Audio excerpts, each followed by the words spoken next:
Hello guys, আমি তোমাদের কাপল blogger আমর এসে বলেছি। তোমরা জানাবি নতুন বিয়ে করছি। তো এই যে আমার বউ, আমি বলছিলাম যদি আমার চ্যানেলে 1 লাখ সাবস্ক্রাইবার হয় আমি আমার বউর ফেস দেখাবো। এই যে আমার বউ, কিন্তু আমার বউ কিন্তু পদ্মাশীল। আমার বউ কোন সময় তোমাদের চেহারা দেখাবো না। আমি বউ কিছু বলো যে আমার 1 লাখ সাবস্ক্রাইবার হয়েছে।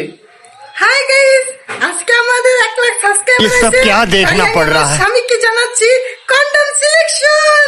ये बड़ी अच्छी बात कही है। হ্যালো গাইস, তোমরা ওই ভিডিওতে এত বেশি কমেন্ট করছো আমার বউ ফেস দেখার জন্য। আর ভিডিওতে বেশি একটা ভিউজ হতে ছিল না। তো এই দেখে আমি আমার বউর এখন ফেস দেখাবো তোমাদের। তো এই যে আমার বউ, বউ এই যে আমার বউ, আর এই যে আমার বউর ফেস তোমাদের দেখাইতেছি। বউ ফেস রিভিল করে দাও বউ। দুধ রিভিল করতেছি, ফেস রিভিল দরকার নেই। এই যে আমার দুধ। আরে ফেস না, এই যে দেখুন ফিগার দেখুন ফিগার। আচ্ছা, তা আপনারা অনেকে কমেন্ট করেছিলেন যে আমার বউর কি রকম দেখে আমি বিয়ে করেছি। এই যে আমার বউর জিরু